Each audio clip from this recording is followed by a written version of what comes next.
apakah saya boleh, mulainya Pak Adi atau panitia? Ya silakan, Noval. Oke. Terima kasih sebelumnya. Ya, alhamdulillahirabbil alamin. Bismillahirrahmanirrahim. Assalamualaikum warahmatullahi wabarakatuh. Waalaikumsalam warahmatullahi wabarakatuh. Innal hamdalillah nahmaduhu wa nasta'inuhu wa nastaghfiruh wa na'udzu billahi min syururi anfusina wa min sayyiati a'malina. May yahdihillahu fala mudhillalah wa may yudhlil fala hadiyalah. Wa asyhadu anna Muhammadan abduhu wa rasuluh la nabiyya ba'dah. Ya, selamat pagi semuanya, Bapak-bapak, Ibu-ibu, dan para jamaah IMCV dimanapun Bapak dan Ibu-ibu berada. Semoga di pagi hari yang indah ini Bapak Ibu selalu diberkahi oleh Allah dan selalu dilindungi dan selalu dijaga olehnya.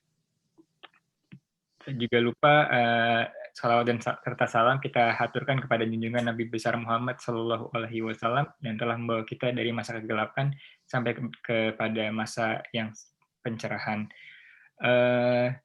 Tak lupa juga saya ingin mungkin menyapa Ustadz Umar Mita dan tim yang telah hadir di tengah-tengah kita. Semoga Ustadz dan tim diberikan keberkahan yang melimpah, dan terima kasih sudah bersedia untuk mengisi pengajian gabungan MCV yang ke-21. Ya, kalau begitu mulai saja. Jadi alhamdulillah ya, pengajian gabungan MCV yang ke-21 ini ya alhamdulillah sudah berjalan dengan lancar dan sudah bekerjasama dengan center-center yaitu Center BM, Sorokita, dan juga Westol, dan juga beberapa organisasi lain seperti MIIS dan pengajian Brunswick. Lalu alhamdulillah juga kali ini itu bersama dengan kita Ustadz Umar Mita, yaitu kali ini yang insya Allah akan berlangsung itu sesi ke-12. Ya, berarti sudah 11 kali pertemuan kita dengan Ustadz Umar Mita yang kita cintai. Semoga kita semua bisa mengulang-ulang apa yang telah diberikan olehnya, dan juga semoga kita masih tetap semangat istiqomah seperti yang telah diajarkan dan diingatkan, dinasihatkan oleh Ustadz Umar Mita. Ya, kita akan bahas yaitu kitab At-Tadhkirah karya Imam Al-Qurtubi. Sekarang udah lumayan banyak ya, udah 42 orang sampai saat ini. Ya, alhamdulillah, mungkin ada yang dari Indonesia juga, mungkin ada yang dari dimanapun di Victoria, mungkin ya, dari center-center di 3 center MCV. Ya, alhamdulillah udah ada Pak Adi, Pak Roni, udah lama nggak ketemu.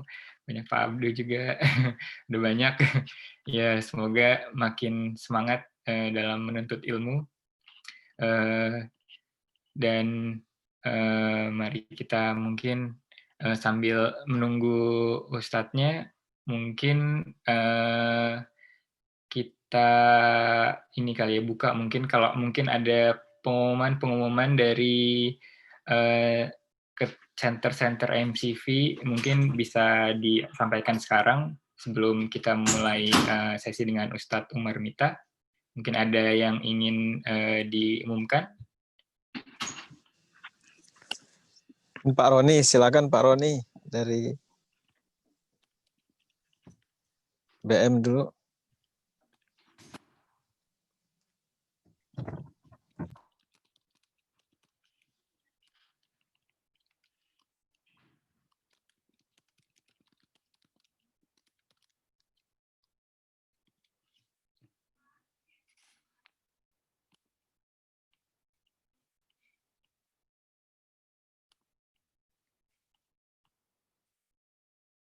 Atau mungkin yang lain dulu, mungkin kalau Pak Roni belum siap, untuk mungkin dari yang lain, kalau mungkin ada, ya Pak Adi ya.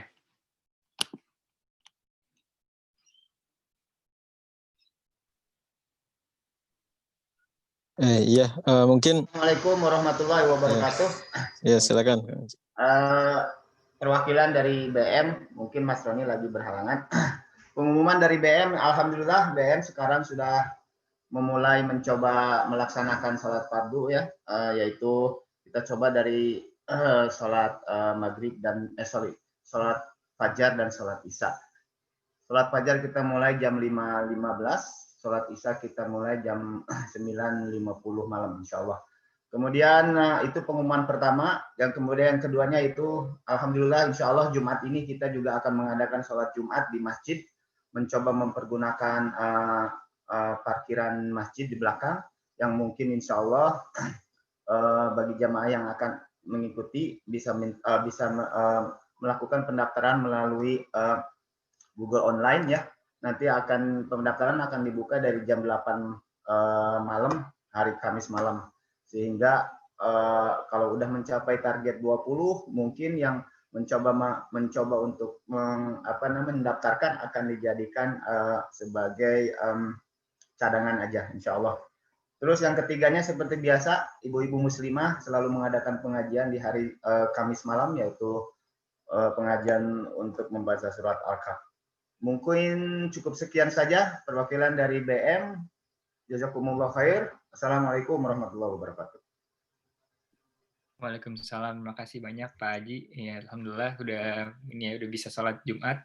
Ya, semoga kita selalu diberi perlindungan oleh Allah dan bisa melaksanakan kewajiban kita lagi seperti sedia kala. Mungkin ada lagi yang lain?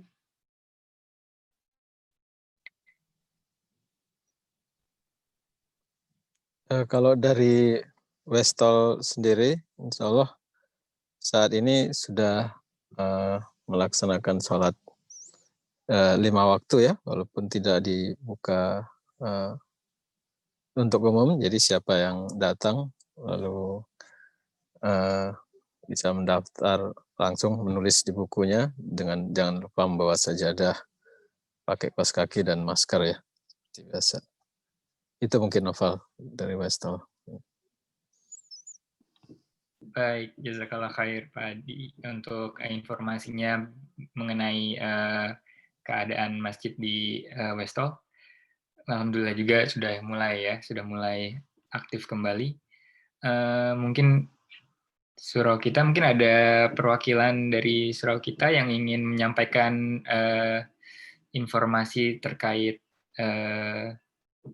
pengadaan sholat fardu atau sholat atau dibukanya surau kita. Mungkin ada yang dari surau kita di sini.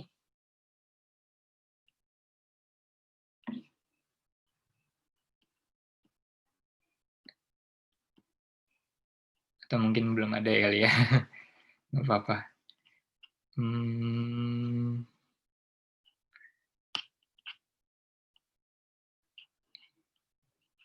Iya begitu. Kalau begitu mungkin yang dari surau kita mungkin menyusul begitu ya Pak Adi ya.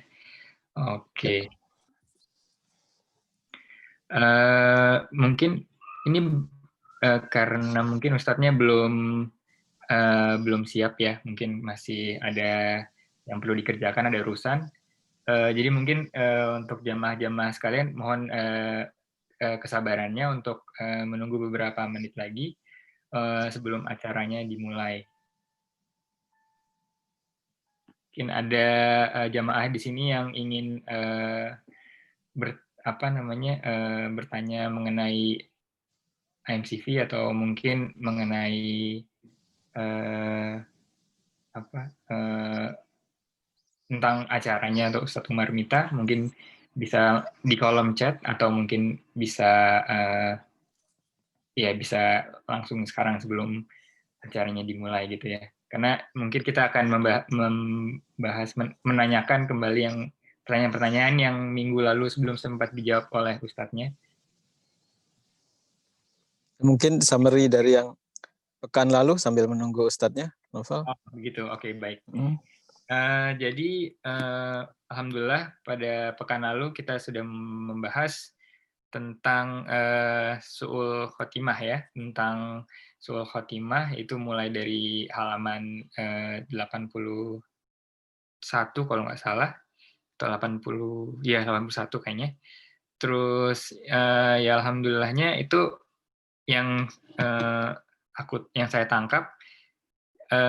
Jadi mungkin kita bisa menyadari apa namanya, su'ul khotimah, apa itu su'ul khotimah, dan bagaimana kita sebagai seorang muslim untuk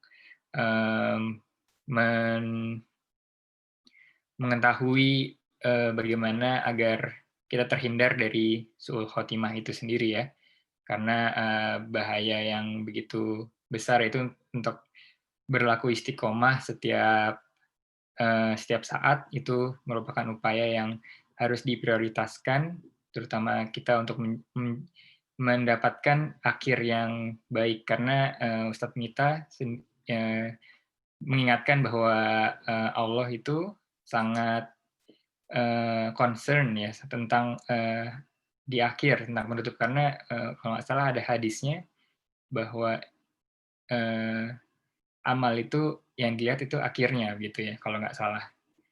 Jadi ya mungkin kita semoga terhindar dari yang namanya su'ul khotimah. Semoga kita semua termasuk ke dalam orang-orang yang husnul khotimah. Ya begitu yang saya tangkap dari sesi yang pekan lalu. Mungkin kalau ada yang mau ditambahkan Pak Adi, karena saya mungkin ilmunya sedikit. Ya, makasih Novel. Iya. Saya sudah chat ke Syamila Series, apakah Ustadz sudah ready? Mungkin kita menunggu beberapa saat. Iya benar. Jadi si staffnya Ustadz mungkin tadi udah japri ke chat tadi, katanya agak telat gitu ya. Oh iya, makasih. Iya. Gitu, mungkin disapa dulu kali ya. Udah cukup banyak ya yang di sini, udah 56 peserta ya, alhamdulillah. Semoga tetap semangat ini walaupun udah dibuka lockdown-nya satu-satu. Mungkin ada yang udah keluar sambil dengerin gitu kali ya. Udah keluar regional sambil dengerin, Masya Allah. Iya, semoga hari ini juga tetap nol lagi ya ini case-nya, karena alhamdulillah udah 15 hari case-nya nol. Mudah-mudahan hari ini berarti kalau misalkan nol lagi hari ke 16. 16 nol.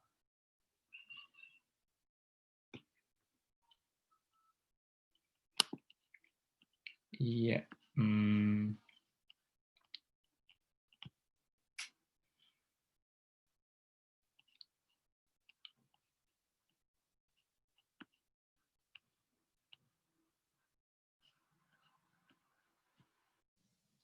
Mungkin ada sedikit itu ya berita yang kemarin, berita duka cita ya. Inna lillahi wa inna ilaihi raji'un. Allahumma gfir lahu warhamhu wa'afi wa'fu anhu. Telah berpulang ke rahmatullah adik kandung dari saudara yang kita cintai, Ustadz Hamim Jufri ya. Adik beliau wafat di Jogja kemarin ya, tanggal 14 November 2020. Jadi kita doakan semua dari para jamaah MCV, semoga adiknya Ustadz Hamim Jufri ditempatkan di tempat terbaik di sisi Allah, diampuni segala dosanya, diterima segala amal ibadahnya, dan dilapangkan kuburnya. Amin, amin. Ya Rabbal Alamin.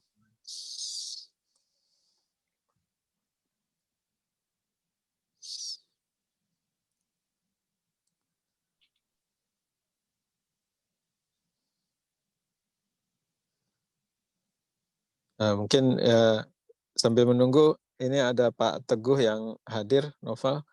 Oh, kalau iya. Ada pengumuman, kebetulan Pak Teguh Ustadz agak terlambat sedikit, jadi sambil menunggu kalau ada pengumuman dari MCV. Baik Pak Teguh, kalau misalkan ada waktu dan tempat mungkin bisa diserahkan. Kalau mungkin ada.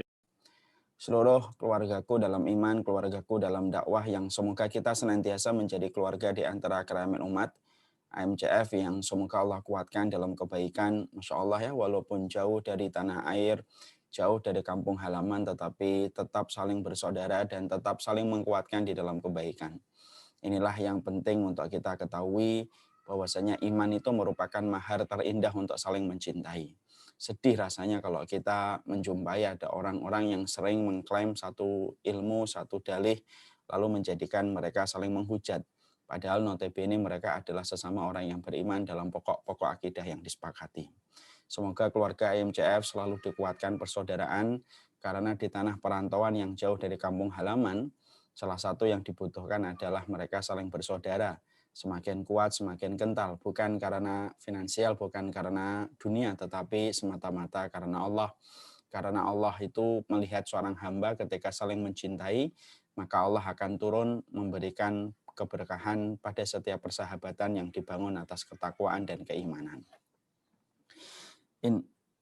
Innalhamdulillah wassalatu wassalamu ala rasulillah wa ala alihi wa sahbihi wa man tabi'ahum bi ihsan ila yaumil qiyamah.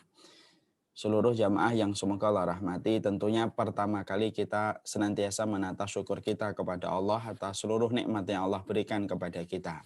Karena kehidupan ini tidak mudah. Allah tidak pernah mengatakan kehidupan kita mudah. Tapi Allah mengatakan bahwasanya di balik satu kesulitan selalu ada dua kemudahan yang mengiringi. Nah, tentunya inilah yang menjadikan kita paham kehidupan memang semakin sulit. Di balik bunganya yang indah ada durinya, di balik lautnya yang tenang, di dalamnya ada samudra dan karang yang begitu tajam. Di balik pemandangan yang indah, di situ ada angin yang kencang. Tentunya yang kita butuhkan adalah pegangan kita kepada pertolongan Allah. Karena siapapun yang diberikan pertolongan oleh Allah, itulah mereka yang senantiasa kuat dan senantiasa mendapatkan kualitas dalam hidupnya. Berapa banyak orang yang hari ini semakin frustasi dan depresi dengan tingkat yang semakin tinggi di dalam frustasi mereka. Berapa banyak di antara kita yang mati bunuh diri. Berapa banyak di antara kita yang lari kepada tempat-tempat hiburan malam yang penuh dengan kemaksiatan. Karena mereka mencari seluruh perkara yang bisa memuaskan hati mereka dan jiwa mereka.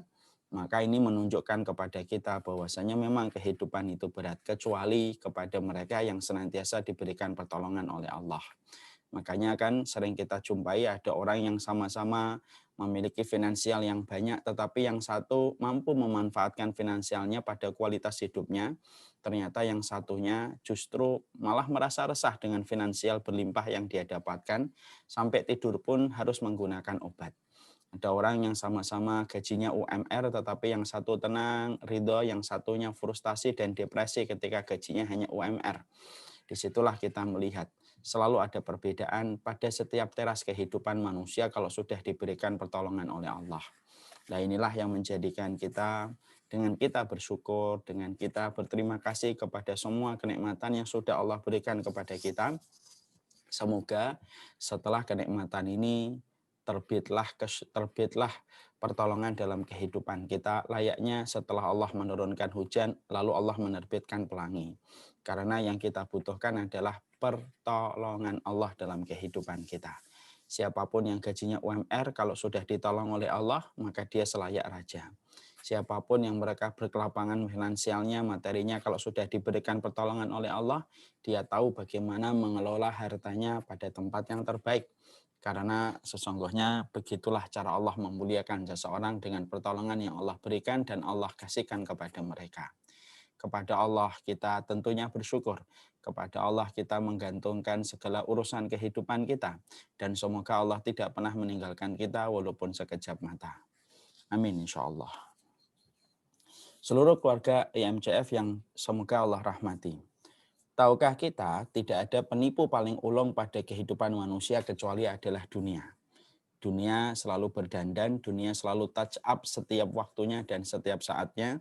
Karena para ulama mengatakan dan menerangkan dunia itu berkolaborasi dengan setan supaya mencerai beraikan manusia dari setiap jalan Allah yang lurus. Itulah yang kita jumpai, itulah yang kita dapatkan dari keterangan Imam Ibnu Qayyim. Dunia sama setan itu ketemu. Sehingga mereka berupaya untuk meraih, untuk menculik manusia dari jalan Allah yang lurus. Makanya ketika kita mengetahui bahwasanya pesona dunia luar biasa dan menjadi penipu ulung dalam kehidupan kita selaku manusia, maka kita perlu untuk mengetahui bagaimana tipuan dunia ketika kita selalu memikirkan kematian.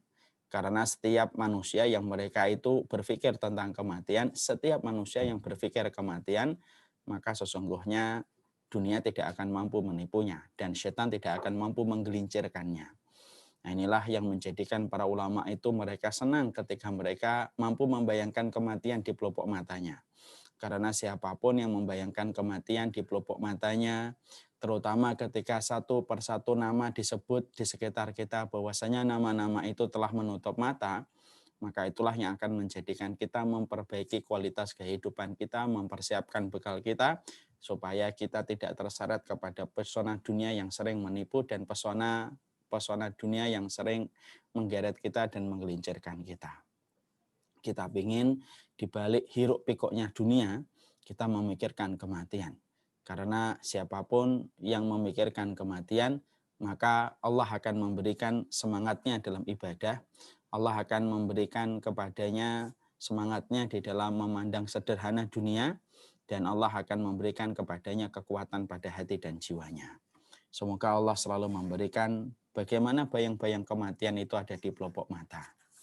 Makanya salah satu yang kita lakukan supaya kita mampu menghadirkan kematian di pelupuk mata kita, karena kita tahu menghadirkan kematian di pelupuk mata itu merupakan perkara kebaikan yang besar pada kehidupan kita.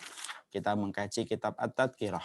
Kitab ini tidak hanya kita kaji untuk mendapatkan ilmunya bagaimana tentang kematian, tapi kitab ini kita kaji, kita pelajari supaya setiap kita mulai lepas kendali dengan hiruk pikuknya dunia.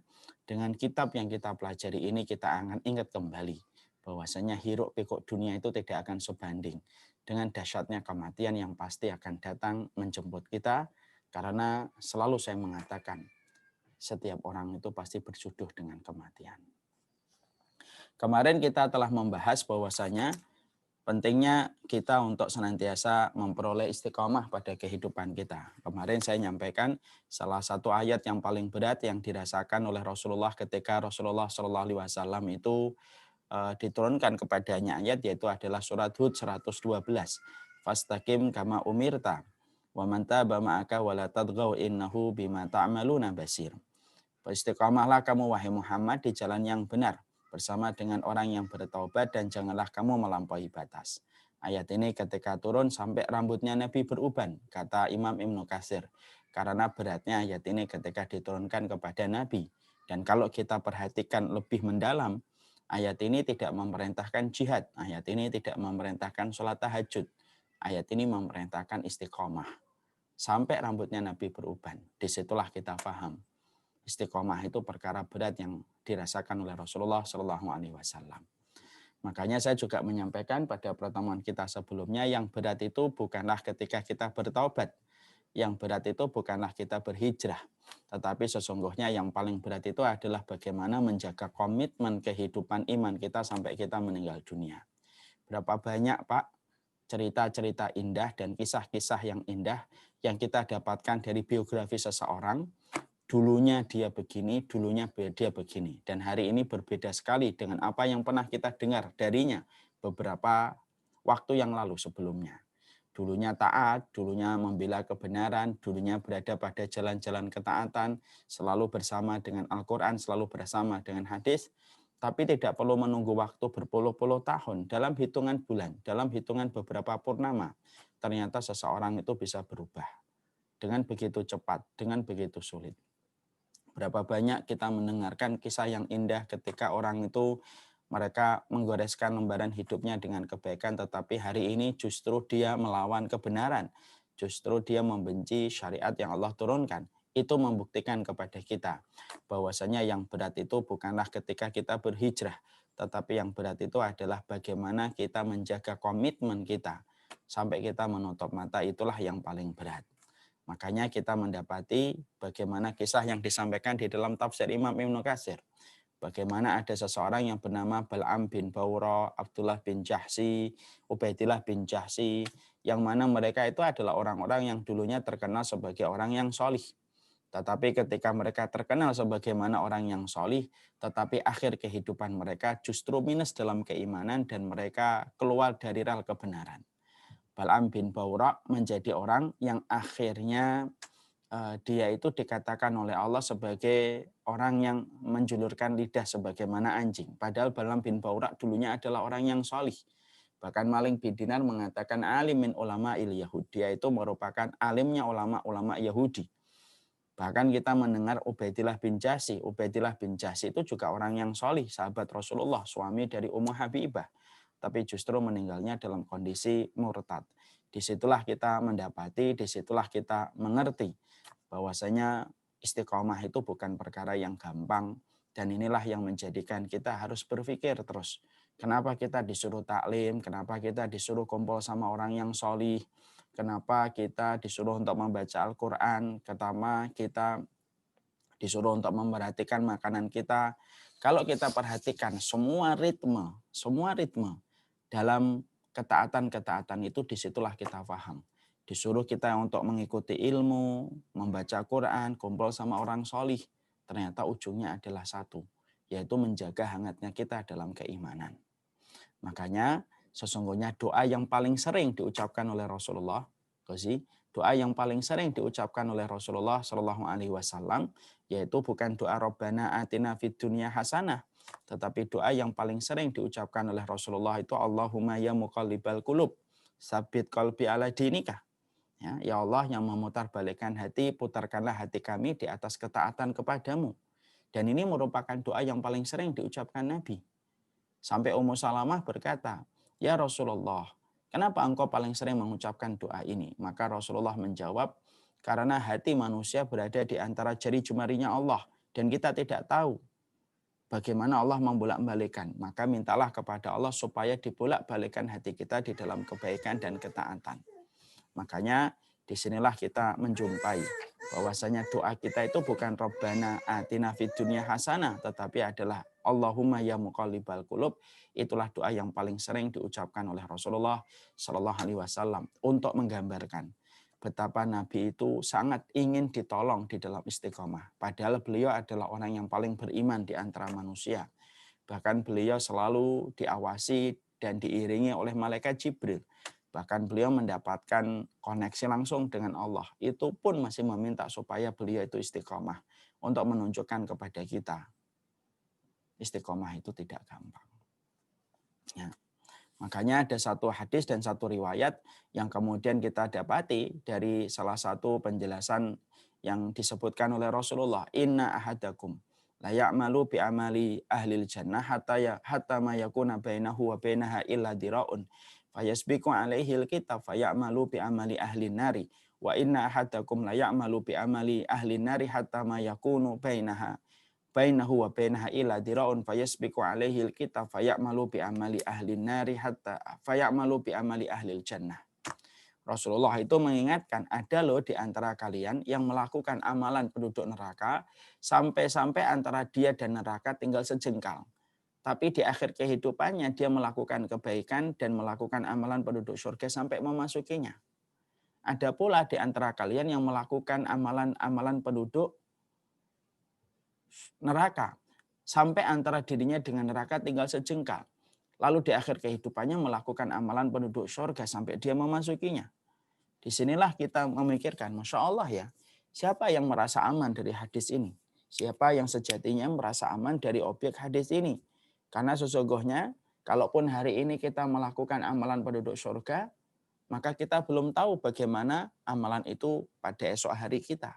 Kita belum tahu bagaimana amalan itu pada lusa kita. Dan kita khawatir jangan-jangan hadis ini bicara dan menyasar kepada kita yang tidak jauh-jauh dari hadis ini karena kita umatnya Rasulullah. Makanya hadis ini bukan untuk memberikan ketakutan, tetapi hadis ini untuk memberikan kepada kita sebuah sikap bahwasanya kita berupaya terus untuk menjaga hati kita dan meminta istiqomah kepada Allah setiap waktunya. Supaya kita termasuk orang yang melakukan amalan penduduk surga hari ini, besok, lusa, ataupun pekan depan dan bulan depan dan tahun depan. Sampai kita ditakdirkan untuk meninggal dunia. Nah, itulah yang menjadikan kita memahami tentang itu. Sekarang Mari kita bahas tentang su'ul khatimah. Su'ul khatimah kita tentunya harus paham. Apa sih yang menyebabkan su'ul khatimah? Ini banyak hal yang kita harus pelajari. Supaya kita mengambil pelajaran bahwasanya su'ul khatimah itu sejatinya ada. Bukan sejatinya tidak ada. Su'ul khatimah itu ada. Sebagaimana kita menjumpai ada orang yang diwafatkan dalam kondisi sujud, ada orang yang diwafatkan dalam kondisi umroh, ada orang yang diwafatkan dalam kondisi membaca Quran. Tidak jauh-jauh dari tempat saya ada orang yang diwafatkan pada saat dia sedang kondisi khutbah meninggal dunia. Semua perkara itu, semua hal-hal tersebut untuk menunjukkan kepada kita bahwasanya husnul khatimah itu ada. Kalau husnul khatimah itu ada, berarti su'ul khatimah itu ada. Karena apa? Karena itu merupakan salah satu dua kondisi yang selalu hadir dalam kehidupan manusia. Kalau ada malam, ada siang. Kalau ada laki-laki, ada perempuan. Ada husnul khatimah, maka ada su'ul khatimah. Dan su'ul khatimah itu penutup yang baik. Saya kemarin sudah menyampaikan, orang itu kalau dia melakukan dosa, maka sesungguhnya ketika orang itu melakukan dosa, maka ada dua yang akan Allah berikan kepada mereka. Yang pertama, kalau dosa itu terus dilakukan dan dia tidak segera bertaubat, Ibnu Umar itu berkata, Allah itu akan tarik tirai yang menutupinya selama ini, dan Allah robek tirai itu supaya dosa yang dia lakukan itu dilihat oleh banyak manusia. Kan kemarin saya sudah menyampaikan ya. Jadi kalau kemudian ada manusia, dia melakukan dosa, kita ilustrasikan. Kalau manusia itu melakukan dosa, maka ditutup oleh Allah. Karena Allah itu mensifati dirinya dengan kata satar. Dosa yang dilakukan tidak dilihat oleh orang. Aibnya hanya Allah yang tahu. Tidak ada yang tahu tentang aibnya kecuali Allah. Karena apa? Allah itu walaupun keras adabnya, keras siksanya, Allah adalah zat yang sayang dan rahmat kepada setiap makhluknya. Dosa itu kalau sekali, dua kali, tiga kali masih ditutup oleh Allah dan ditunggu bertaubat. Kalau dia melakukan dosa di waktu pagi, Allah menunggunya di waktu siang untuk bertaubat. Kalau dia melakukan dosa di waktu sore, maka Allah menunggunya di waktu malam untuk bertaubat. Makanya taubat itu segera. Tidak usah diundur-undur. Karena semakin dekat taubat itu kita lakukan dari dosa yang baru saja kita kerjakan, maka itu lebih dicintai oleh Allah daripada dosanya sudah lama baru kemudian dia bertaubat. Kalau dia kemudian masih standar, masih wajar melakukan dosa itu, dibiarkan. Tapi kalau dia sudah melampaui batas di dalam dosa itu, maka ditarik tirainya, disobek sama Allah. Maka pada saat itulah dia kelihatan. Dan setiap orang memandang dosa itu. Nah, makanya kalau ada orang kok sampai ketahuan dia melakukan perzinahan gitu, ketahuan ketika dia mengambil harta, ketahuan ketika dia melakukan sesuatu yang buruk gitu. Kok sampai ketahuan? Itu berarti dosa itu sudah ditunggu oleh Allah berulang-ulang. Ditunggu oleh Allah berulang-ulang supaya dia bertobat, tetapi karena dia tidak lekas bertobat, Allah tarik tirainya dan Allah berikan kepadanya kemurkaan sehingga kemudian manusia itu kaget dengan dosa yang mereka lihat dari orang-orang itu. Ya, saya sih kalau ditanya, saya pernah ditanya gini, berarti video zina itu gimana Ustaz? Nah, sih tidak kompeten untuk membahas masalah itu. Saya cuma mengingatkan, Ibnu Umar sudah berkata, siapapun mereka yang apabila terlalu banyak melakukan dosa, maka Allah cabut tirainya supaya dosa itu kelihatan. Ini masih mending. Kalau tidak cabut tirainya, maka Allah biarkan dia melakukan dosa terus itu. Dan Allah tinggalkan dia dengan dosa itu. Makanya Imam Ibnu Qayyim berkata, dosa itu kalau terus dilakukan, maka satu waktu orang itu tidak akan pernah lepas dari dosa. Walaupun dosa itu tidak lagi memberikan kenikmatan. Karena kata Imam Ibnu Qayyim, dosa itu ada saatnya tidak ada lagi kenikmatannya. Orang yang pakai narkoba awal-awal, nikmat. Dia bisa nge-fly, dia bisa tidur nyenyak, dia bisa lepas dari masalah, itu awal-awal. Lama-lama, drugs dan narkoba itu justru tidak akan memberikan sensasi kenikmatan lagi, kecuali menyiksa. Tapi walaupun sudah menyiksa, dia pun tidak bisa keluar dari lingkaran dosa itu. Karena apa? Saking kuatnya dosa itu mencengkram pada hati dan jiwanya. Orang yang berzina itu pada dasarnya awal-awal nikmat, tapi kalau terus berzina, lama-lama dia sudah kehilangan sensasi kenikmatan pada zinanya. Makanya akhirnya banyak tindakan ekstrim kan. Orang yang kemudian melakukan hubungan zina itu sampai ekstrim. Kenapa? Karena memang sensasi kenikmatannya sudah betul-betul jadi sulit dan rumit. Nah, sampai ketika dia sudah hilang kenikmatannya, itu pun tidak bisa keluar dari kecanduan dosa itu.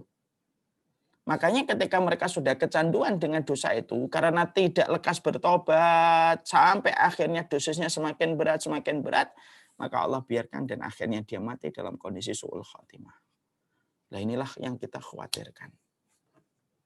Siapapun hari ini yang masih menutupi dosanya dengan berbagai macam dalih security yang dia pasang, hati-hati. Kita ini akan menjadi saksi sendiri atas semua dosa-dosa itu di hadapan Allah. Balil insanu ala nafsihi basirah walau alqa ma'adhirah.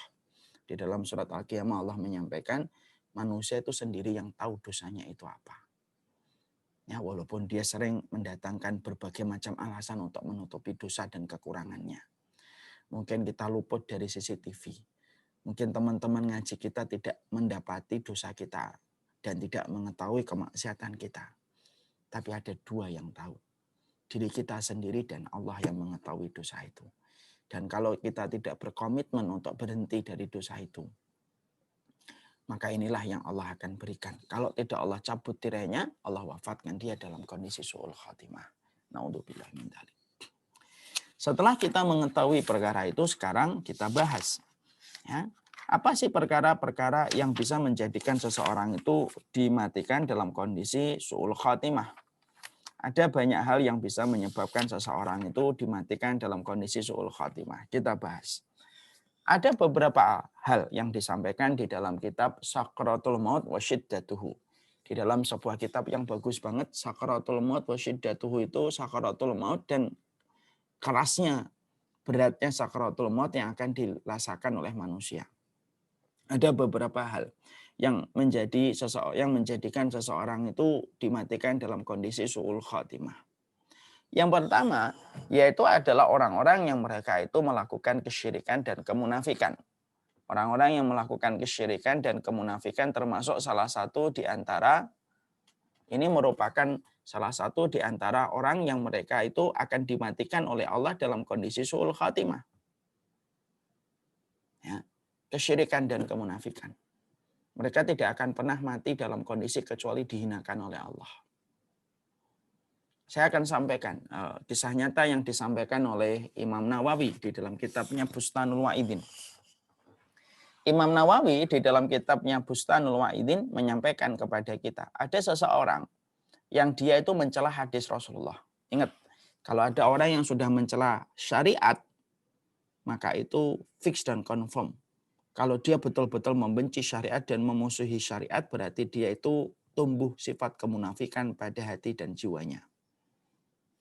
Maka kemudian pada saat itu ada orang itu mencela hadis Rasulullah. Ketika dia mendengar salah satu hadis Nabi bahwasanya kalau kita di waktu bangun dari tidur, maka kita disunahkan untuk mencuci tangan kita sebelum kita berwudu. Kenapa Nabi mensunahkan kita untuk mencuci tangan kita sebelum kita berwudu? Nabi menyebutkan illah alasannya. Fa innaka la tadri aina batat yadaka. Kamu nggak ngerti kemana tanganmu tadi malam ketika kamu tidur. Karena kan tangan bisa kemana-mana ketika kita tidak sadar. Masya Allah. Ada orang yang kemudian melecehkan hadis tersebut dan mengatakan, saya tidak akan mencuci tangan saya. Karena saya tahu kemana tangan saya berada ketika saya tidur. Dia meremehkan hadis Nabi SAW. Ini kan bahaya ini kalau sudah semacam ini. Mungkin kita belum bisa melakukan ketaatan ini, ketaatan itu tidak apa-apa, itu berarti lemah iman. Tapi kalau sudah menolak hadis Nabi itu penyakit kemunafikan. Maka ketika dia menolak syariat itu dengan mengatakan saya lebih tahu tentang tangan saya daripada hadis itu.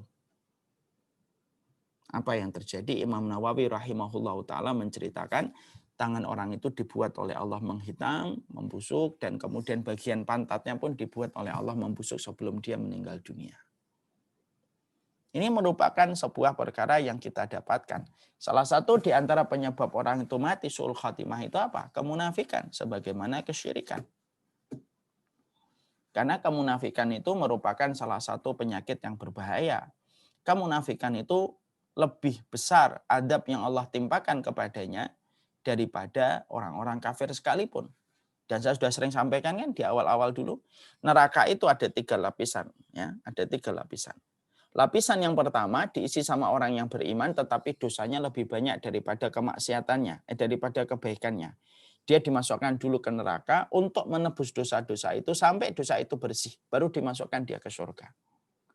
Yang tengah diisi sama orang-orang kafir, orang musyrik, Fir'aun, Abu Jahal, Abu Lahab, Walid bin Mughirah, Umayyah bin Khalaf yang sudah dinas oleh Nabi dan dinas oleh Al-Quran sebagai penduduk neraka. Mereka di tengah. Lah orang munafik itu di bawah. Sebagaimana pada surat An-Nisa 145, innal munafiqina fi darkil asfali minan nar. Orang munafik itu di keraknya neraka yang paling bawah. Ibnu Abbas itu berkata, sudah yang paling bawah ditutup lagi, ada penutup khususnya, kata Ibnu Abbas. Tutup lagi. Untuk membedakan dengan orang yang di tengah. Jadi ditutup dia di bawah itu, terus ditutup lagi sama Allah. Ditutup itu sama Allah. Dan dia merasakan betul adab yang pedih. Itulah orang munafik. Makanya para sahabat sebagaimana kata Ibnu Shuraih, aku menjumpai 30 sahabat yang pernah aku temui mereka pada hidupnya, tidak ada yang mereka paling khawatirkan kecuali adalah kemunafikan. Itu yang paling mereka takutkan dan mereka paling khawatirkan. Dan itulah yang menjadikan kita memahami. Salah satu di antara perkara yang menyebabkan su'ul khatimah itu adalah kemunafikan. Pernah kita melihat ada salah satu orang yang menghancurkan khilafah Utsmaniyah di Turki dan menjadi pendiri bangsa, pendiri satu negara.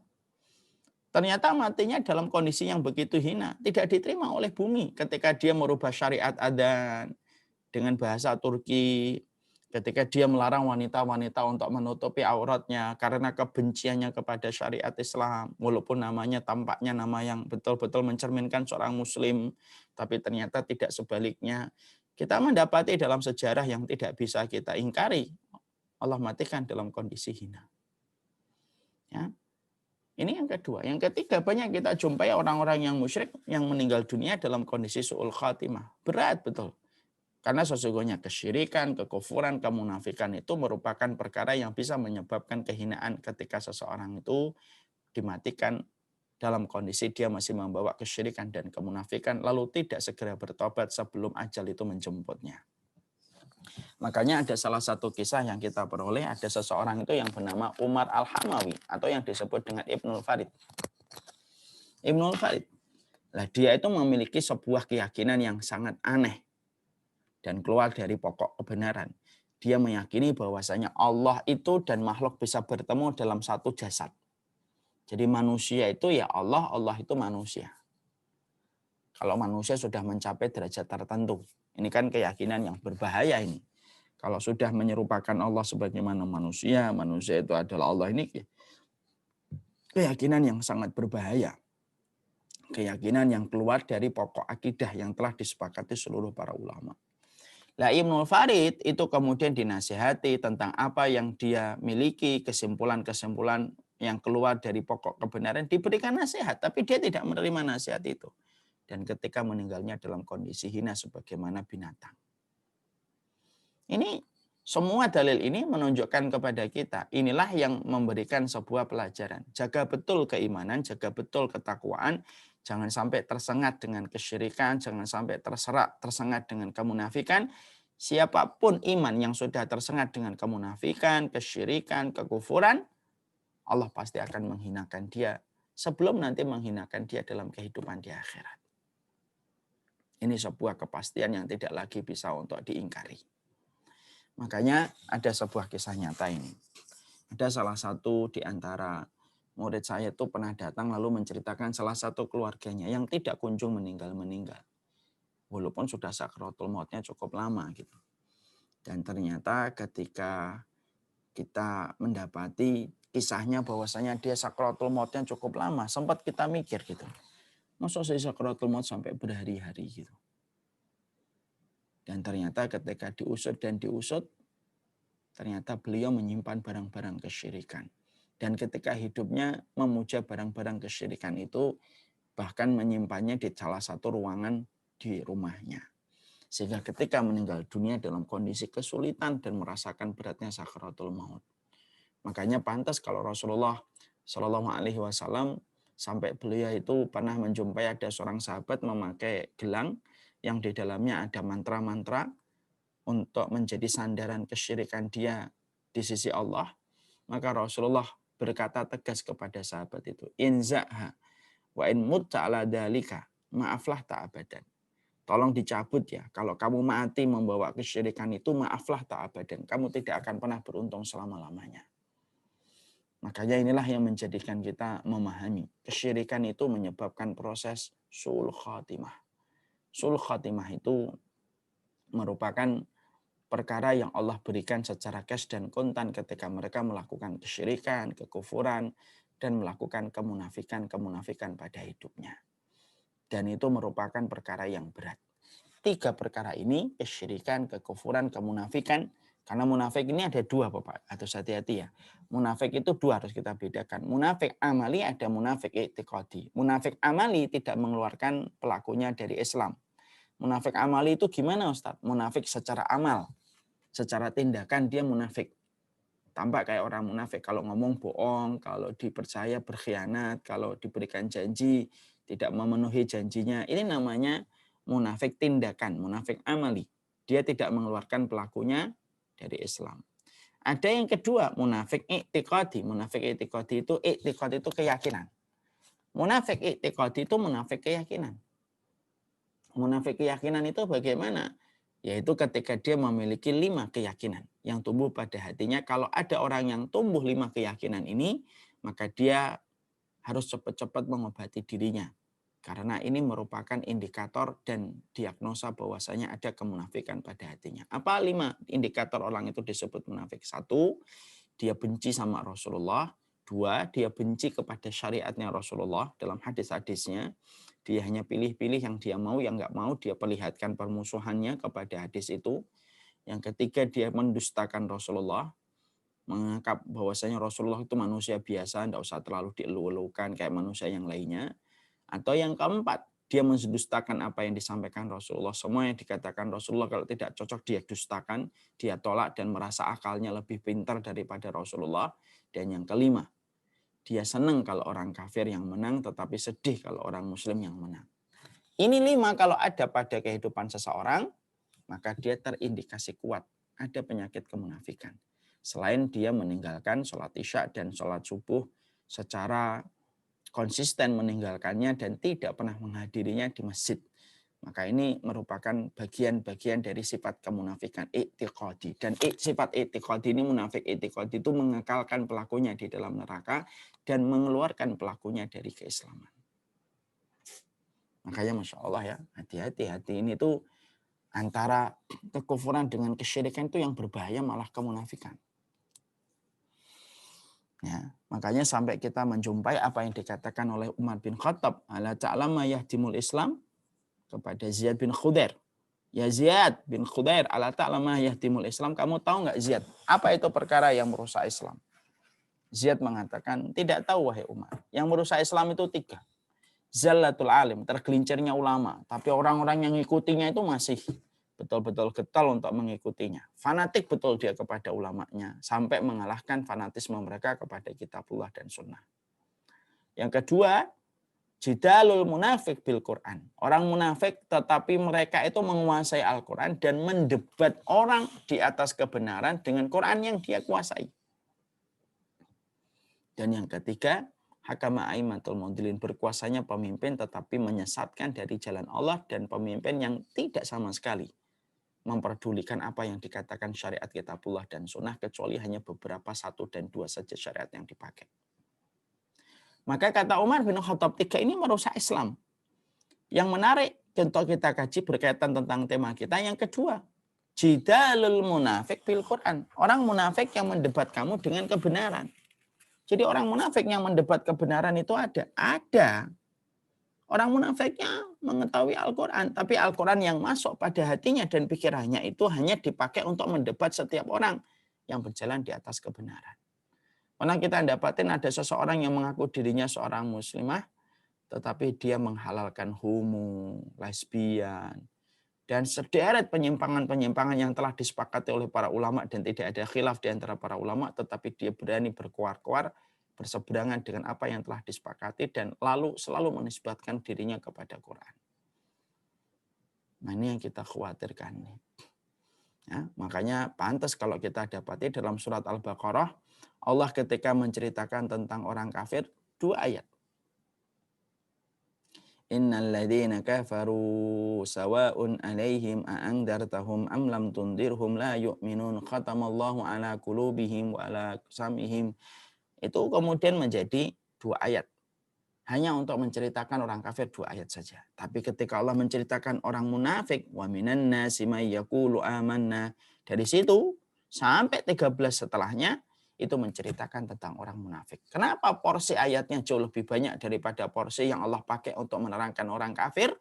Imam Ibnu Katsir berkata, karena sepak terjang orang munafik dan konspirasinya itu jauh lebih berbahaya daripada orang kafir dalam banyak kondisi. Makanya Masya Allah ya, makanya orang semacam ini sudah betul-betul dibenci oleh Allah. Sampai Allah menyampaikan apa? Sawa'un 'alaihim astaghfarta lahum am lam tastaghfir lahum fala yaghfirallahu lahum. Wahai Muhammad, kamu itu memintakan ampunan sama orang munafik ataupun tidak kamu mintakan ampunan, sesungguhnya mereka tidak akan pernah. Allah mengatakan lan itu tidak akan pernah sama sekali Allah itu punya hajat untuk memaafkan mereka dan mengampuni mereka. Saking bencinya Allah kepada orang munafik. Saking bencinya Allah kepada orang munafik.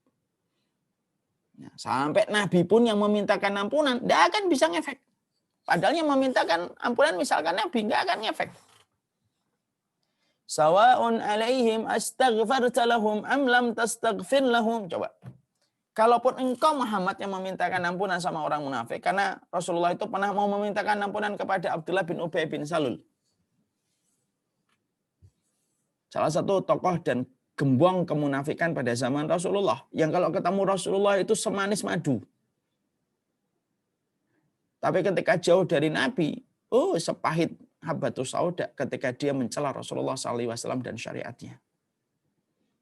Ketika mati, maka kemudian Rasulullah SAW kemudian diturunkan kepadanya rentetan dari surat Al-Munafikun dan salah satu ayatnya, kamu mintakan ampunan dan kamu nggak mintakan ampunan itu tidak akan pernah mereka diampuni Muhammad, mereka itu tidak akan pernah diampuni.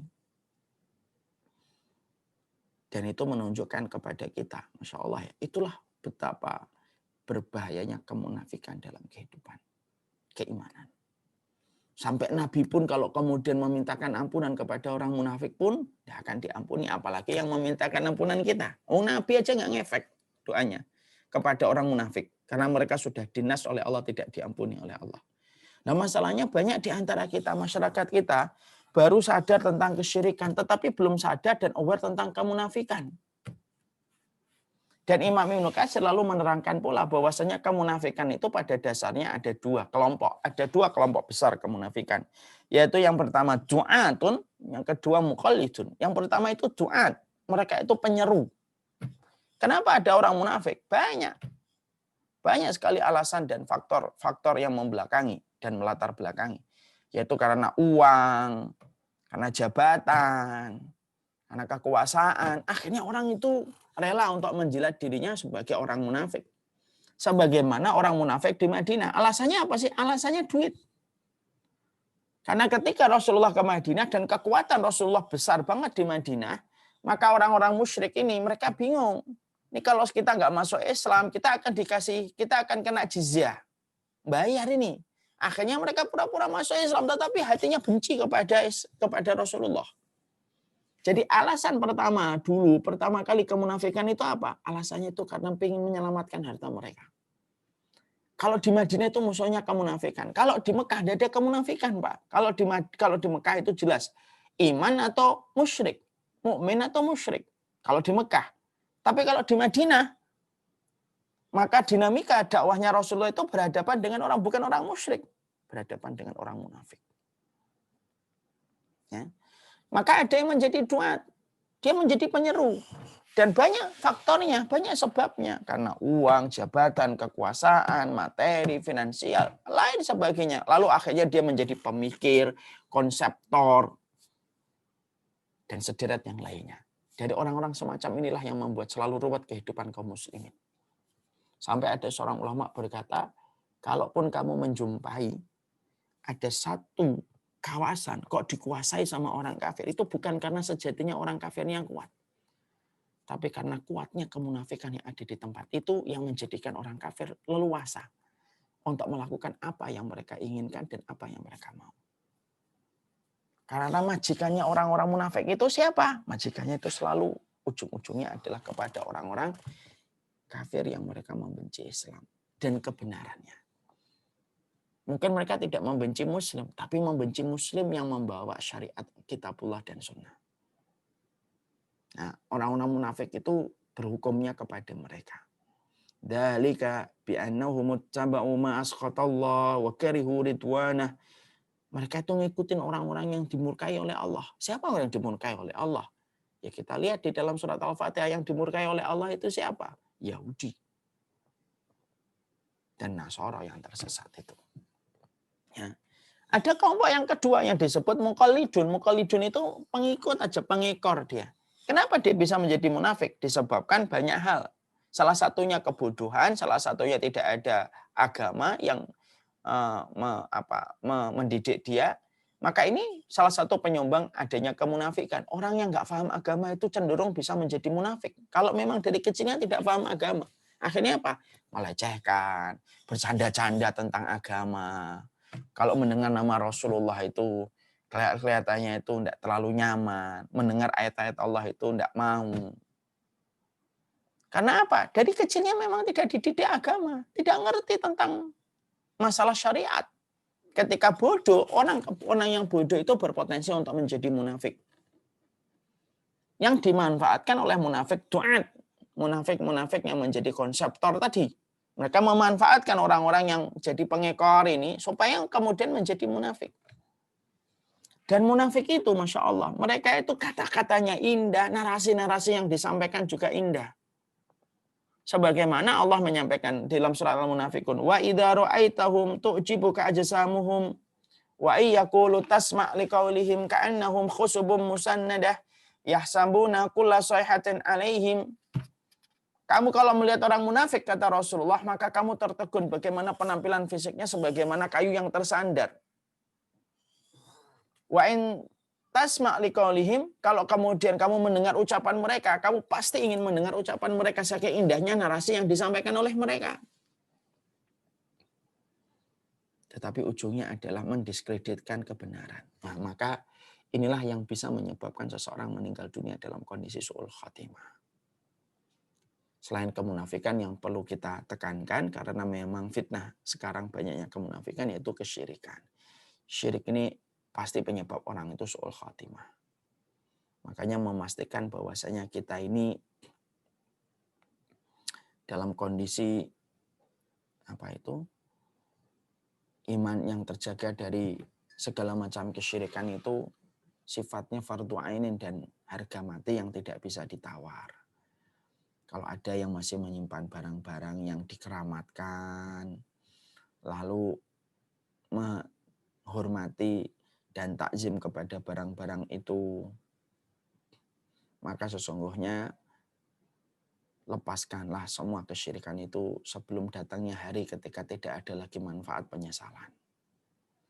Orang yang mungkin pernah mendatangi dukun, paranormal, atau sering mendengar ramalan-ramalan di akhir tahun ketika dulu belum paham, belum mengerti. Saatnya bertaubat. Sebelum itu bisa menjadi salah satu sebab yang membuat kita terkejut, yaitu adalah kematian pada su'ul khotimah. Ya, inilah yang pertama, seseorang itu mendapatkan su'ul khotimah. Yang kedua, yang bisa menyebabkan seseorang itu mendapatkan su'ul khotimah, taswifut taubah. Yaitu taswif itu melambat-lambatkan taubat. Taswif itu takjilut taubah, bukan takjil ya. Karena ada takjil, ada takjil. Ada pakai hamzah, ada pakai ain. Kalau pakai ain, takjilut taubah itu menyegerakan taubat. Tapi ada yang kedua, takjilut taubah. Takjilut taubah itu pakai hamzah.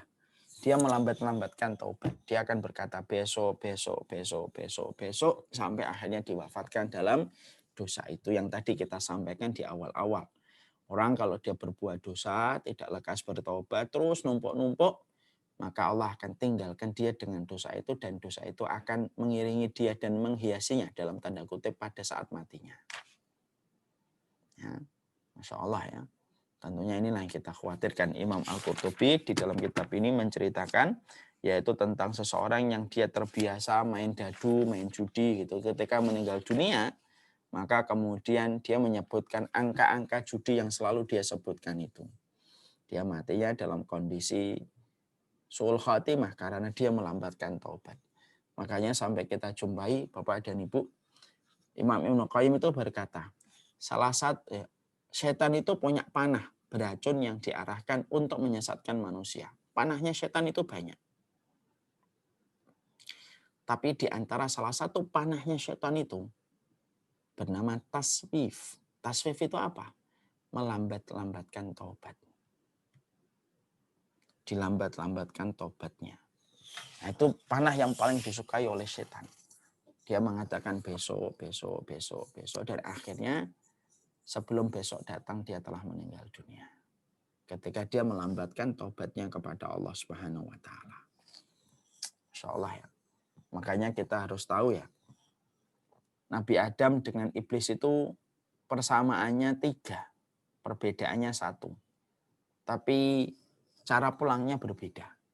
Persamaannya apa? 3. 1. Sama-sama melakukan satu dosa. Sama-sama melakukan satu dosa. Iblis melakukan satu dosa. Tidak mau sujud kepada Adam. Adam memakan buah yang diharamkan oleh Allah. Yang kedua dihukum oleh Allah. Dua-duanya dihukum. Yang ketiga hukumannya sama. Diturunkan dari surga. Tentunya Adam diturunkan di bumi. Iblis membangun kerajaannya di atas air. Wa kana arsyu 'alal ma' dalam hadis riwayat Muslim. Kerajaannya iblis itu di atas air. Air yang mana kita nggak ngerti. 3 persamaan iblis dengan Nabi Adam.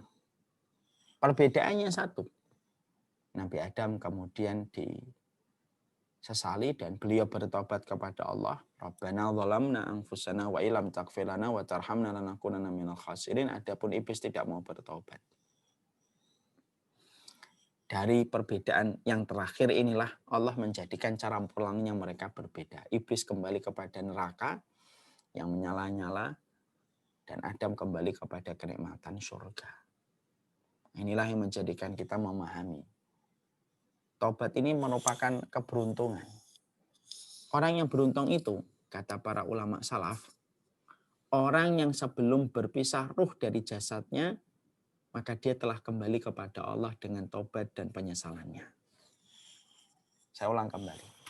Para ulama salaf itu mengatakan, orang yang beruntung itu adalah orang yang mereka sebelum ruh itu meninggalkan jasadnya, maka sebelum ruh itu kembali pulang, maka hatinya telah pulang untuk bertobat dan menyesali perbuatan yang telah dia lakukan.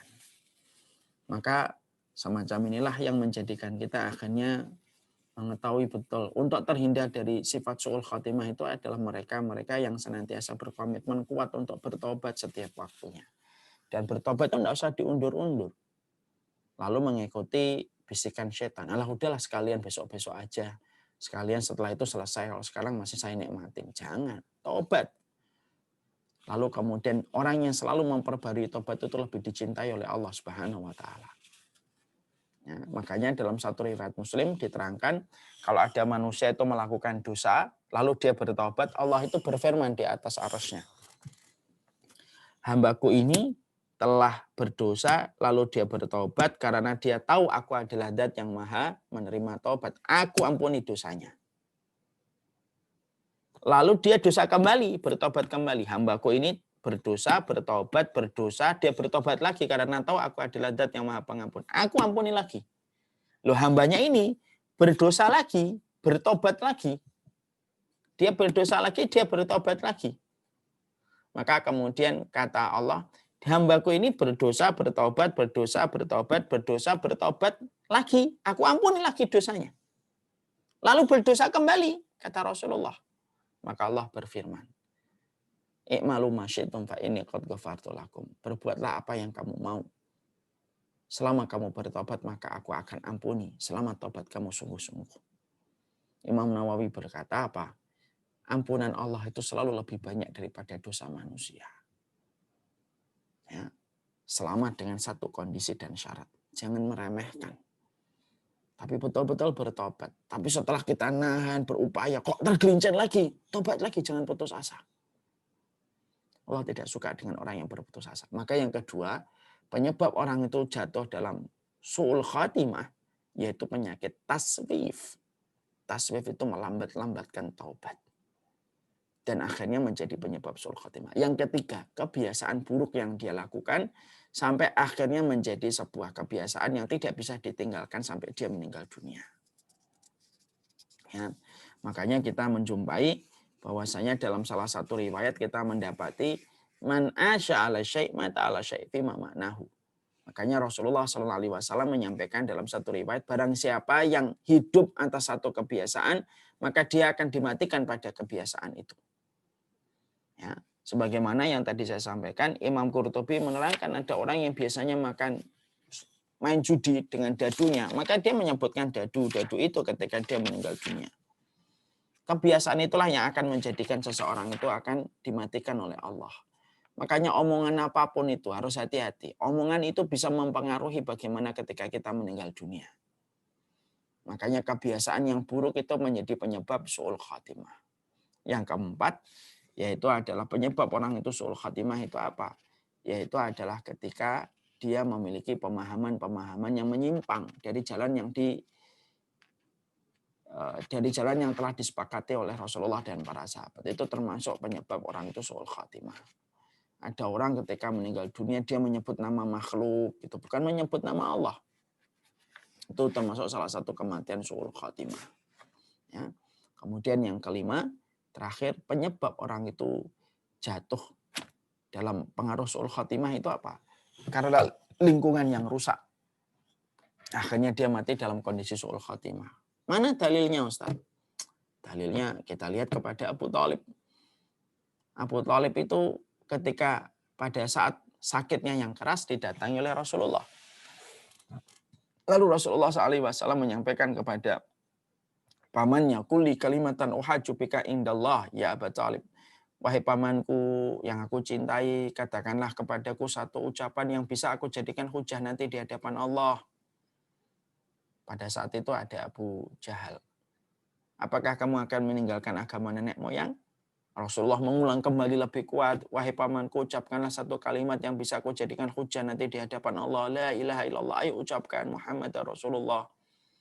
Kembali Abu Jahal berkata, apakah kamu Abu Thalib akan meninggalkan agama nenek moyang? Maka ucapan itulah yang lebih diikuti oleh Abu Thalib daripada ucapan Rasulullah, walaupun dia tahu Rasulullah itu berada di atas kebenaran. Nah, disitulah kita akhirnya mengetahui lingkungan dan teman yang buruk itu bisa mempengaruhi bagaimana cara kematian kita. Nah, itulah perkara-perkara yang kita dapatkan dari meninggalnya seseorang itu ketika dalam kondisi su'ul khatimah. Orang yang terbiasa minum alkohol akan dia itu dimatikan dalam kondisi alkohol yang dia minum itu. Makanya ada sebuah riwayat yang bagus. Halaman 91. Menurut riwayat An-Nasai dari Utsman, jauhilah khamar karena khamar itu biang dari segala kejahatan. Sesungguhnya ada seorang laki-laki ahli ibadah dari umat sebelum kalian, dia dicintai oleh wanita pelacur. Dia ini ahli ibadah, tapi wanita pelacur itu senang sama dia. Wanita ini mengirimkan pesan kepada laki-laki yang soleh itu. Nah, dengan mengucapkan tipu muslihat. Datanglah kepada kami untuk menyaksikan syahadat kami. Nah, laki-laki ini tentunya mau. Ternyata perempuannya ada yang mau syahadat. Laki-laki itu pun berangkat bersama pembantunya. Setiba di sana, ternyata pembantu itu mengunci rumah itu bersama sang wanita yang menjadi majikannya. Ternyata wanita itu cantik sekali yang menjadi pelacur itu. Di hadapannya ada anak kecil, ada khamr. Wanita itu berkata kepada laki-laki ahli ibadah, sebenarnya demi Allah aku tidak mengundangmu untuk bersyahadat, tapi aku ingin supaya kamu datang untuk menyetubuhiku. Atau minum khamr, atau bunuh anak ini. Maka yang dipilih oleh laki-laki itu, dia memandang zina, minum khamr, bunuh anak kecil. Maka kemudian dia memilih, saya minum khamr. Maka kemudian setelah itu dia minum khamr. Ternyata ketika minum khamr minta nambah. Dan ketika dalam kondisi mabuk, dia berzina dengan wanita itu. Setelah dia berzina dengan wanita itu, maka dia khawatir dilihat sama anak kecil itu juga dibunuh. Akhirnya apa? Semua kerusakan-kerusakan yang lain itu akhirnya dilakukan. Makanya kan dinamakan khamr. Bapak dan Ibu tahu kenapa dinamakan khamr? Kullu ma yukhamirul aql fahuwa khamrun. Apapun yang menutupi akal itu namanya khamr. Makanya alkohol, drugs, narkoba itu selalu gandengannya banyak. Gandengannya dosa dan zina. Orang pakai narkoba itu biasanya gandengannya kalau nggak khamr ya, orang kalau nggak gandengannya dosa-dosa kejahatannya perempuan. Ataupun kemudian zina dengan laki-laki. Nah, pada saat itulah dia dimatikan dalam kondisi khamr itu. Wallahu a'lam bishawab. Inilah hal-hal yang kita peroleh dari pelajaran tentang su'ul khatimah. Semoga kita mampu untuk memberikan penjagaan dan imunitas keimanan kita dari perkara yang bisa menjerumuskan seseorang di antara kita kepada su'ul khatimah. Wassallallahu ala nabiyina Muhammad. Walhamdulillahirabbil alamin. Saya serahkan kembali kepada Mas Naufal. Jazakumullah khairan khasiran Ustadz Umar Mita atas tausiah yang sangat berguna dan insya Allah semua bisa mengambil pelajaran dari apa yang telah disampaikan oleh Ustadz. Baik, kalau begitu ini ada banyak pertanyaan yang masuk Ustadz, dan terutama juga kita ingin membahas pertanyaan-pertanyaan yang belum sempat dibahas pekan lalu. Apa kira-kira ada waktu Ustadz untuk membahasnya? Silahkan kita bahas. Oke, kalau gitu pertanyaan yang pekan lalu dulu ya Ustadz ya? Iya. Oke, yang pertama itu mohon penjelasan tentang kebiasaan takziahan lalu berwasilah kepada amalan-amalan baik, misalnya baca al-maksurat dan yasinan, lalu berdoa bersama untuk dihadiahkan kepada almarhum atau almarhumah dan keluarga musibah. Apakah ini dibenarkan secara syar'i? Baik Ustadz, itu yang pertama. Lalu mungkin sekalian yang kedua kali ya. Kedua juga sebenarnya mirip. Dan bagaimana sikap yang kudu dilakukan oleh orang yang hadir di situ yang memegang pandangan bahwa yasinan itu nggak perlu ada pas acara takziah. Begitu Ustadz, bisa ini Ustadz bisa mungkin bisa dijawab? Ya. Yang semoga Allah rahmati, tidak ada yang dibutuhkan oleh mayit ketika meninggal dunia kecuali permintaan ampunan dari orang yang masih hidup, sebagaimana berpijak pada ayat yang ke-10 surat Al-Hasyr. Walladzina ja'u min ba'dihim yaquluna rabbana ighfir lana wa li ikhwanina alladzina sabaquna bil iman. Nah, itu di antara hal yang kita perhatikan. Yang dibutuhkan itu ucapan bagaimana kita meminta ampunan. Bagaimana dengan proses ketika kita memberikan bacaan Quran kita kepada yang mati? Memang sebagian ulama ada yang memperbolehkan. Contohnya dalam riwayatnya Ahmad bin Hanbal. Tetapi saya apabila ditanya secara khusus, saya tidak memilih pendapat itu. Karena sesungguhnya yang lebih dibutuhkan si mayit itu adalah permintaan ampunan dari kita. Ya. Ketika itu sudah disampaikan dan itu jelas bagaimana dalilnya, daripada yang lainnya yang masih menjadi perdebatan panjang di antara para ulama, lebih baik kita mencukupkan yang betul-betul jelas panduannya dan tidak ada perbedaan, yaitu adalah memintakan ampunan kepada orang yang meninggal dunia. Dan Rasulullah itu kalau ada orang yang meninggal dunia, ucapan Nabi itu hampir sama dan senada. Istaghfiru li akhikum. Mintakanlah ampunan untuk saudara kalian. Bukankah itu yang jauh lebih baik untuk kita? Ketika kita memintakan ampunan kepada orang yang meninggal dunia, di mana persoalan memintakan ampunan kepada yang sudah meninggal dunia itu justru tidak ada perbedaan. Mencukupkan yang jelas. Kekuatan hukumnya itu lebih menenangkan daripada kita mengikuti perdebatan panjang yang saya khawatir akan menjadi kerasnya hati kita. Wallahu a'lam bishawab. Oke, jazakallah khair Ustaz. Ada juga ini yang pekan lalu, Assalamualaikum, ingin bertanya, jika kita dizalimi terus-menerus oleh seseorang hingga pada satu titik kita mengharapkan kematian orang tersebut, lalu kita curhat atau ceritakan kepada ibu kita, apakah kita dosa gibah bercerita dengan ibu kita, dan apakah kita berdosa mengharapkan kematian orang tersebut dalam keadaan su'ul khotimah? Terima kasih. Baik Ustaz. Kedoliman itu boleh dibalas dengan 3 cara. 1, yaitu dibalas sesuai dengan tingkat kedoliman yang kita peroleh. Ditampar sebelah kanan, kita tampar balik sebelah kanan. Ya, kita ditoyor, kita balik toyor. Itu sesuatu yang semisalnya. Atau yang kedua, memaafkan. Tetapi kondisinya tidak bisa kembali sebagaimana dulu. Atau yang ketiga, memaafkan dan tetap berbuat baik seakan-akan kita tidak pernah didolimi olehnya. Yang paling tinggi itu yang ketiga. Dan kata Imam Ibnu Qudamah, salah satu amalan yang paling memberatkan mizan itu memaafkan orang yang mendolimi kita dan tetap berbuat baik. Yang tetap berbuat baik. Ketika kita memilih, saya ingin supaya orang ini matinya begini-begini. Boleh sebenarnya. Dia ingin matinya begini karena kedoliman yang kita dapatkan boleh. Mana dalilnya? Dalilnya dalam kisah riwayatnya Sa'ad bin Abi Waqqas.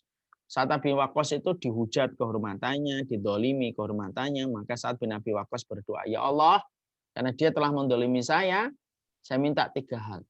Panjangkanlah umurnya, jadikan dia miskin, dan matikan dia mendapatkan fitnah. Dan akhirnya doanya Sa'ad bin Abi Waqqas dikabulkan sama Allah. Orang yang mendolimi Sa'ad, umurnya panjang, miskin terus, dan kena fitnah. Fitnahnya apa? Suka nggodain perempuan walaupun sudah tua rentah. Dan ketika ditanya ini gara-gara dosa saya kepada Sa'ad bin Abi Waqqas. Boleh, tidak apa-apa. Tapi kalau kita memaafkan tentunya lebih baik. Wallahu a'lam bishawab. Baik Ustaz, jazakallah khair. Ada juga yang bertanya ini, maaf, terdapat di surah dan ayat-ayat berapa di dalam Al-Quran yang menyatakan kesyirikan? Ini banyak kayaknya. Banyak sekali, salah satunya di dalam surat Luqman, inna syirka ladulmun adim. Sesungguhnya kesyirikan itu merupakan sebuah kesyirikan. Sesungguhnya kesyirikan itu sebuah kedoliman yang sangat besar. Allah juga mengatakan innallaha la yaghfiru ayyushraka bihi wa yaghfiru ma duna dzalika liman yasha. Itu juga merupakan bagian dari masalah kesyirikan yang Allah sampaikan begitu banyak di dalam Al-Quran. Salah satunya saya lihatin.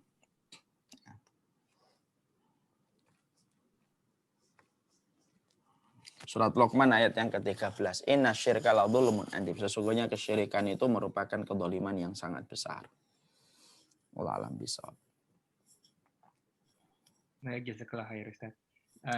Lagi ini Ustadz, bagaimana masalah bank konvensional? Saya masih menggunakannya, apakah masuk sebagai munafik?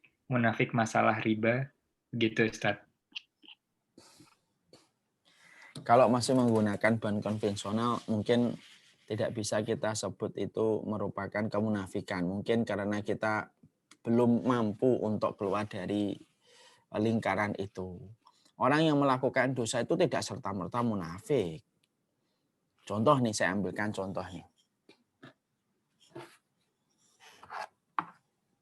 Ini ada 2 perempuan nih. Yang dua-duanya nggak pakai jilbab, tapi kondisinya bisa berbeda di sisi Allah. Contoh yang pertama, Mbak, kenapa nggak pakai jilbab? Dia jawab nih, ya saya nggak pakai jilbab karena saya tahu hukumnya wajib, tapi saya belum bisa. Keluarga saya belum bisa menerima, saya juga masih khawatir karena nanti keluarga saya memusuhi saya. Di kantor saya juga belum bisa kondusif untuk memakai jilbab. Orang semacam ini tidak disebut munafik, orang semacam ini disebutnya lemah iman. Dan orang semacam ini tidak boleh dihujat, orang semacam ini justru mendapatkan dukungan dari kita. dan doa dari kita supaya dikuatkan oleh Allah. Beda dengan yang kedua. Yang kedua ini ditanya, kenapa Anda pakai jilbab? Wah, menurut saya jilbab itu tidak penting. Saya telah keliling dunia, tapi ternyata tidak ada yang banyak orang baik itu tidak perlu identitasnya dengan ditunjukkan dengan pakaian. Menurut saya itu tidak cocok di Indonesia. Menurut saya itu tidak cocok untuk kita sebagai perempuan yang diciptakan dalam kondisi bebas. Ah, ini orang yang semacam ini disebut orang yang mereka terindikasi ada kemunafikan karena dia sudah mengkritik syariat. Bapak kalau belum bisa melakukan satu hal, itu tidak bisa disebut dengan munafik. Tapi mungkin pada saat itu kita sedang lemah iman. Mintalah tolong sama Allah supaya kita diberikan kondisi yang lebih baik. Baik, terima kasih Ustaz. Lalu ada juga yang bertanya, ini off topic, apakah ada bisa dengar rekaman kajian Earth to Earth instead of live karena waktunya di Melbourne sangat telat, begitu Ustaz. Oh, ya bisa insya Allah, karena nanti kalau bagi yang mendaftar, nanti mereka login-nya itu ada di Mosfit dan bisa diakses itu kapan saja, selama tidak ada batasan waktunya. Ya, jadi kita bisa ngakses misalkan nanti from the Earth to Earth itu kan 17 kali pertemuan. Nanti setiap harinya bisa kita dengarkannya mungkin besok paginya atau nanti malam atau besok subuhnya bisa. Yang terpenting kalau sudah mendaftar ada login-nya yang bisa untuk mengakses kajian-kajiannya setiap waktunya dan setiap saatnya. Itulah enaknya mengikuti from the Earth to Earth. Baik, terima kasih Ustaz. Lalu selanjutnya ingin bertanya tentang paman Rasul Abdul Muthalib. Kenapa Allah menginginkan beliau untuk meninggal dalam keadaan su'ul khotimah, padahal beliau sudah sangat berjasa dan baik kepada Rasulullah dan perjuangan kaum muslimin? Ya, begitu Ustaz. Kenapa Allah menginginkan beliau jatuh dalam kesyirikan? Sebenarnya Allah tidak menginginkan. Artinya begini, itu terjadi atas takdirnya Allah. Iya, tapi manusia sendiri yang kemudian memilihnya. Faman syaa falyu'min, faman syaa falyakfur. Barang siapa yang pengen beriman, dia beriman. Barang siapa yang pengen kufur, dia kufur. Abu Thalib sendiri yang memilih kekufurannya. Nah, itu mungkin jawaban yang saya berikan. Dan setiap manusia itu mereka sendirilah yang memberikan kebaikan dalam hidupnya dan mereka sendirilah yang memilih keburukan dalam hidupnya. Wallahu a'lam bishawab. Baik, terima kasih Ustaz. Lalu selanjutnya mungkin ini 2 pertanyaan terakhir kali ya. Mohon pencerahan tentang Islam yang pertengahan. Maaf kalau mungkin di luar topik. Jazakallah khair. Islam pertengahan itu Islam yang tidak jatuh dalam perkara-perkara ekstrim, Pak, yang melampaui batas. Tapi terkadang kata-kata ini sering dipakai untuk menohok dan untuk mendiskreditkan orang-orang yang komit dengan kebenaran. Sekarang kita harus mulai membedakan mana orang yang komit pada kebenaran dan orang yang ekstrim ya di dalam kebenaran. Orang yang ekstrim itu contohnya adalah ketika mereka menetapkan sesuatu yang tidak ditetapkan oleh syariat. Saya tidak mau lagi menikah. Saya tidak mau lagi untuk berbuka, saya akan puasa tiap waktunya. Itu sesuatu yang tidak ada dalilnya dan itu ekstrim. Tapi terkadang kata-kata ini dipakai untuk disematkan kepada orang yang komit kepada kebenaran. Kebenaran dalilnya begini, dia konsisten. Banyak orang yang mengatakan itu ekstrim, terlalu radikal, dan lain sebagainya. Maka sesungguhnya kita harus mengerti. Kata pertengahan itu merupakan sifat Ahlussunnah, Pak. Tidak ekstrim kanan, tidak ekstrim kiri. Tapi ketika disebut pertengahan, itu berarti kita harus komit kepada kebenaran. Bukan justru ketika kita menyebut diri kita Islam pertengahan, justru malah kita mengurangi takaran-takaran yang sudah ada dan ditetapkan oleh syariat. Takarannya tetap tidak boleh dikurangi.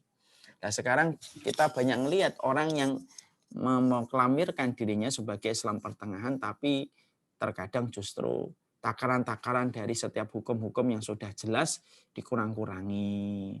Supaya udah nggak usah terlalu gini-gini amat. Nah, itu padahal bisa jadi nama yang baik tetapi dipakai untuk sesuatu pada niat yang salah. Wallahu a'lam bishawab. Terima kasih Ustaz. Ini pertanyaan terakhir Ustaz. Kalau tidak mengapa. Bila ada seseorang saudara kami yang kami lihat masih melakukan keburukan, Sudah kami ingatkan, namun tidak juga ditinggalkan sampai kami tidak lagi berani mengingatkannya. Adakah amalan kami atau anak saudara kami yang dapat membuat Allah menggerakkan hatinya agar bertobat sebelum wafat? Kalau berdoa sudah selalu kami lakukan. Baik Ustaz. Terus doakan. Karena doa itu bisa merubah yang mustahil menjadi mustajab. Selain itu saya tidak tahu. Tapi saya yakin kalau memang betul-betul berdoa terus, kalau memang dia itu Allah inginkan kebaikan, dia akan memilih kebaikan pada hidupnya sebelum dia meninggal dunia. Jangan pernah lelah untuk berdoa karena doa itu merupakan harapan yang kita timpakan dan sandarkan kepada Allah Subhanahu wa taala. Allah alam bisawab. Jazakallah khairan Ustaz atas semua jawaban dan interaksinya bersama dengan jamaah IMCV dimanapun kami berada. Oke, kalau begitu mungkin sebelum ditutup mungkin Ustaz boleh memberikan doa penutup ya, mungkin sebelum kita tutup kajian ini.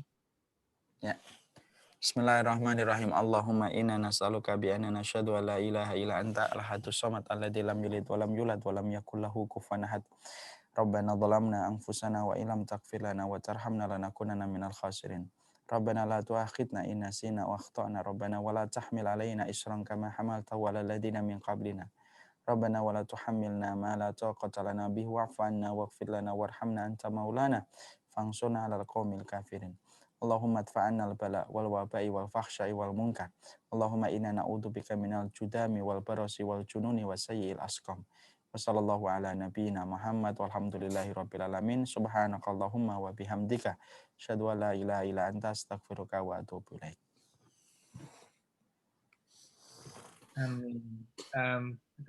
Atas sebelum kita tutup, mungkin atas nama kami jamaah MCV mengucapkan terima kasih yang sebanyak-banyaknya kepada Ustadz dan tim Syamila. Semoga Ustadz dan tim selalu diberikan kesehatan dan juga selalu insya Allah diberikan keistiqomahan sampai akhir hayat. Oke, kalau begitu kita tutup aja ya Pak Adi ya. Atau ada yang mau dibicarakan Pak Adi? Ada tambahan? Ya, saya pamit kalau kayak gitu. Monggo semuanya afwan kalau banyak salah. Assalamualaikum warahmatullahi wabarakatuh. Jazakallah khair, Ustaz. Jazakallah khair, Pak Adi. Assalamualaikum warahmatullahi wabarakatuh. Oke, terima kasih banyak semuanya. Kalau gitu boleh live kali ya, Pak Adi. Terima kasih banyak, Noval. Ya, sama-sama Pak Adi dan jamaah MCV. Terima kasih Om Teguh. Terima kasih Om Teguh. Ya, Assalamualaikum warahmatullahi wabarakatuh. Warahmatullahi wabarakatuh.